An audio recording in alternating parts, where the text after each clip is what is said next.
Welcome to Catalyze. I'm your host, Sarah O'Carroll. I have with me Bruce Gellin, president of Global Immunization at the Sabin Vaccine Institute in Washington, D.C. I spoke with Bruce by phone to talk about how a coronavirus vaccine might serve as a weapon against the next global outbreak.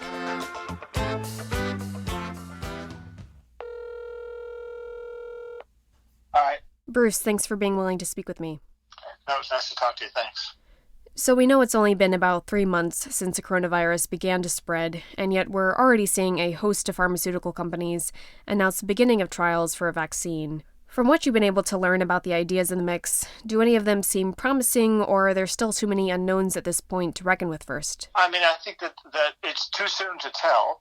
This is a new virus, and I think the important part about it, not only do we not understand everything about this virus, we also don't understand immunity to this virus. For influenza, we got it pretty well understood, but these coronaviruses are not influenza viruses. And if we're going to understand how we're going to protect people, we need to understand what kind of immunity is going to be protective. Mm-hmm. We know that for some diseases like measles, that you have lifelong protection once you get measles. We don't yet even know whether or not people who have suffered a coronavirus infection, whether or not they are immune or if they're immune for how long they might be. It's our assumption that they are. Every virus works that way. When people who are protected by the people who are infected then have some protection, but we then don't know how long it lasts. So we need to look at the immunity from natural infections and what the duration of that immunity is. It may last lifetime, it may last a short time, but we'll need to understand that as part of the vaccine development process. And I think as we look at these, we know that a number of these ideas aren't going to get very far in the development process, but that's what the development process is about. And while people talk about how long it might take, Dr. Fauci's been out there saying it's going to be a year and a half. Part of that is to be able to test at various stages to make sure that what you are developing is what you wanted to develop. And often in the process of vaccine development, things wash out because they don't work or they don't look like they're safe. You can't manufacture them at scale. So those are all the things that are going to happen going forward.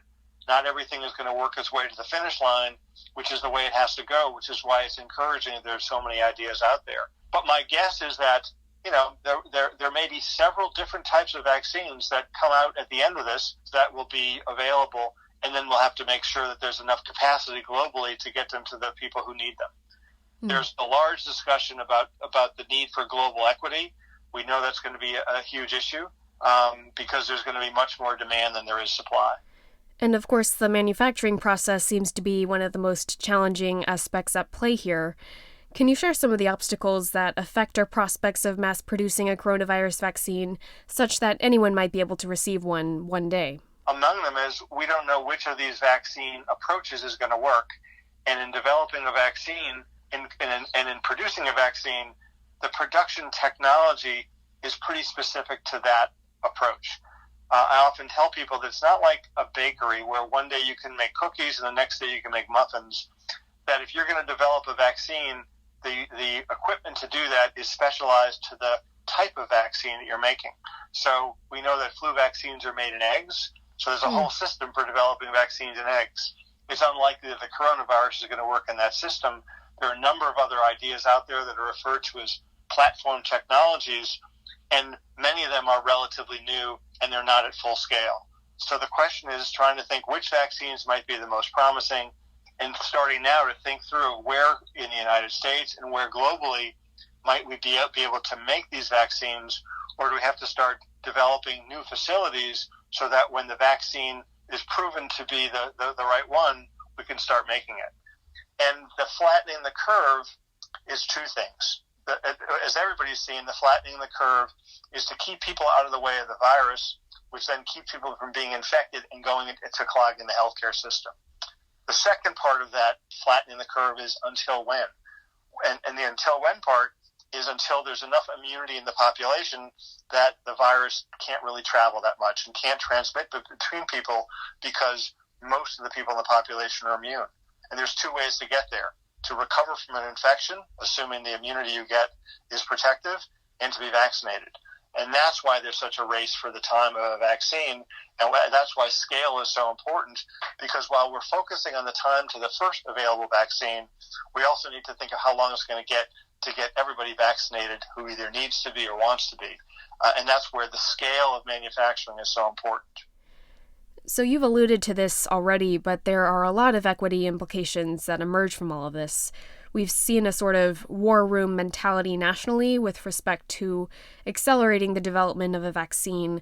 But when it comes down to implementation, what are your thoughts in terms of how governments might mitigate inequality, or at least not exacerbate it, and thinking of coronavirus prevention and treatment in the future? Well, and that's at a couple of levels. I think every country is going to have to decide that on their own. So, for example, when we thought about pandemic preparedness, we often thought about the kinds of groups who should be considered to get the vaccine when it's first available.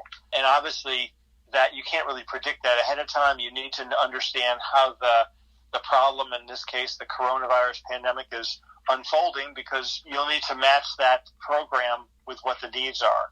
But for example, when we did this with pandemic influenza, we thought about, for the United States, thought about 4 groups of people that should be considered early when a vaccine is available. People who are involved in homeland and national security. As you see now with the healthcare community, those are on the front lines, because we need to keep on the front lines to keep the healthcare system going. And similarly, those who have community support services. There are others that are involved in keeping society going. It's referred to as the critical infrastructure. Mm-hmm. An example are emergency services, public safety personnel, fire, the people who do communications and electricity, nuclear, gas, water, sewage. So there's an understanding of the people in the country who keep the critical infrastructure going, and we need to make sure that they're protected so they can go to work and keep that going as well. And then within the general population, are there some groups at higher risk than others?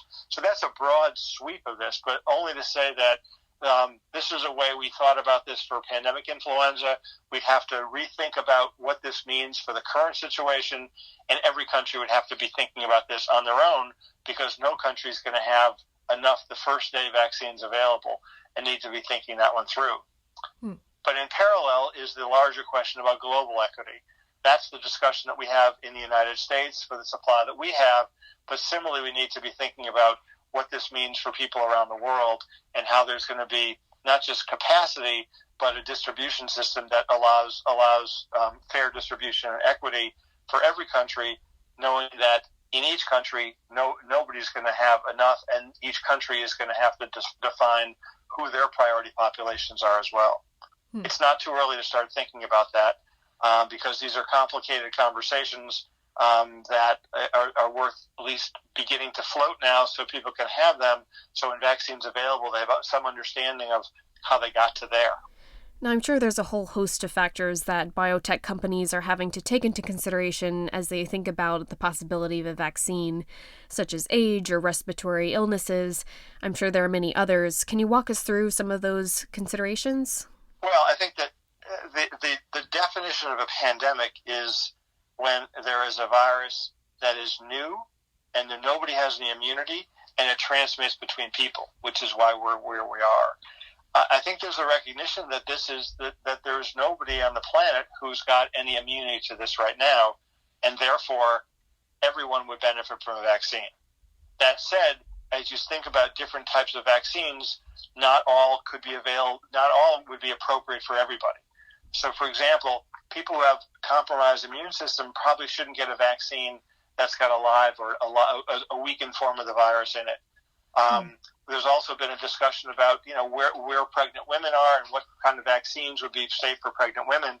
Only to say that those are considerations down the road. We first have to make sure we have a vaccine that can work and is safe for the general population, and then we can see if there are a number of different vaccines, which ones might be more appropriate for some of those vaccines more than others.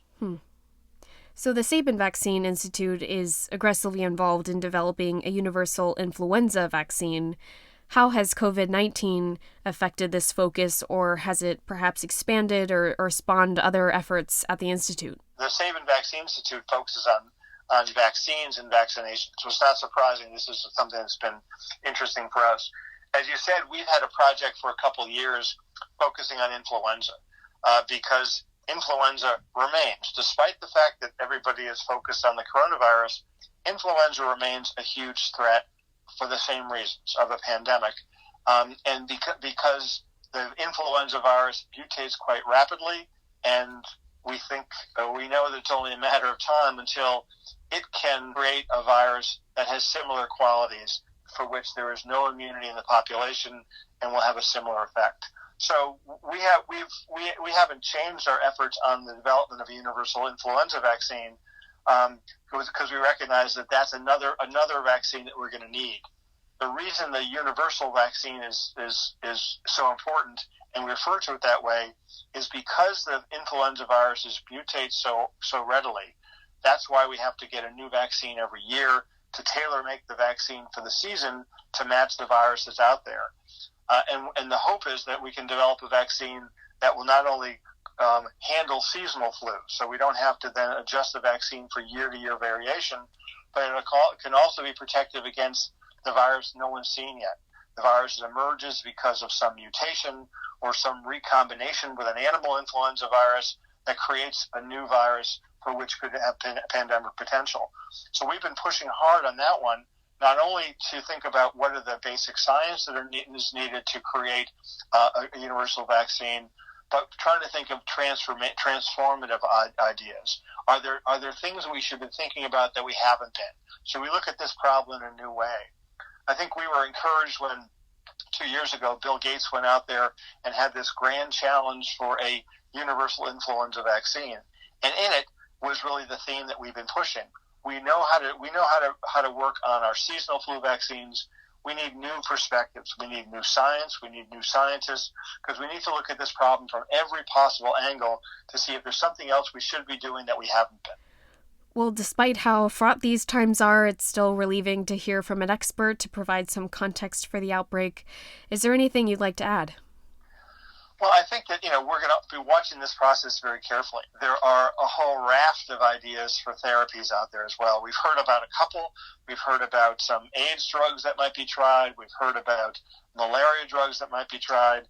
I know that the pharmaceutical companies have lots of molecules that they've developed for all kinds of reasons, and there's a screening process going on now to see if anything that they have in their freezers might work against this.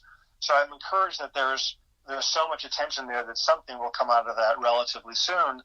And frankly, because there's so much disease, it makes it relatively easy, if you can say it that way, to evaluate this. Because when there's not much disease, when you have a rare problem, then you have a hard time accumulating enough evidence. Here we've got lots of people who can provide lots of evidence and the experience of what some of these products may do. But switching back to the vaccine piece, I think the other thing to keep in mind is that is about setting expectations. Mm-hmm. We know that in the process of developing things, there are often bumps in the road. There are things about developing this vaccine that maybe things will go shorter, maybe things will go longer. But one thing is for sure is that not all these 100 ideas, and I don't even know half of them, not all these 100 ideas are going to make it to the finish line, and we shouldn't be discouraged when even promising candidates drop out for some reason. That's the way it goes, but that's why having more horses in the race guarantees that some of them are going to finish. Not all that leave the gate are going to finish. This is no extraordinary epiphany, but lately I've been thinking of just how many unforeseen consequences the coronavirus pandemic has caused. The economic fallout was perhaps more predictable, but things like not being able to see a relative in a nursing home due to physical distancing guidelines, these are things that I don't think a lot of us have ever experienced before or that we really saw coming. Yeah, I mean, that's what struck me when I got into this 15 years ago, was realizing that what starts as a health problem escalates into a full global social economic problem. And that's what you're seeing every day in some aspect of the news cycle of how this is tipping into that, and you need to pay attention to all of it. Mm-hmm. But that's why, that if you don't solve the health problem, you're not going to solve the latter. So I think the challenge is how to handle both of those simultaneously. But I'm encouraged, at least by what I've seen on the health side, for both promising therapies and vaccines they'll never be here as fast as people want them, but it seems that there's enough investment, enough attention, enough coordination that we'll have what we need before long. Well, Bruce, thank you so much. I really appreciate it. Sure. Thanks for calling. Thank you for listening to Catalyze. I'm your host, Sarah O'Carroll, and that was Bruce Gellin of the Sabin Vaccine Institute. You can let us know what you thought of the episode or who you think should be featured next by finding us on Twitter or Instagram at Morehead-Cain, or you can send us an email at communications@moreheadcain.org. Finally, to close out the show, we asked scholars to share with us their coping strategies amidst this pandemic. We got a lot of creative responses. Here's what they said. Hi everyone, my name's Nina and I am recording from Guelph, Ontario in Canada. And I've been keeping busy during quarantine by practicing my handstands because I was always told that they need to last at least 8 seconds and I'm not there yet. Hey there, Morehead-Cain quarantine crew. This is Drew McCracken, 21, checking in with some of my favorite coping techniques thus far. I've been trying to pick up knitting, hacky sack, and playing the guitar, and I also impulsively shaved my beard, so cheers. Hi, my name is Lauren Gornto, and my fun story from quarantine is last week my housemate Lizzie and I ordered some plain white ukuleles from Amazon, and we painted them, and now we have these cute little ukuleles to play and write songs with. One way I've been able to stick to a routine better while living and taking classes at home is having a big whiteboard that tracks my sleep, my running, and other exercise. Hi, my name is Lizzie, and I am calling from Charleston, South Carolina.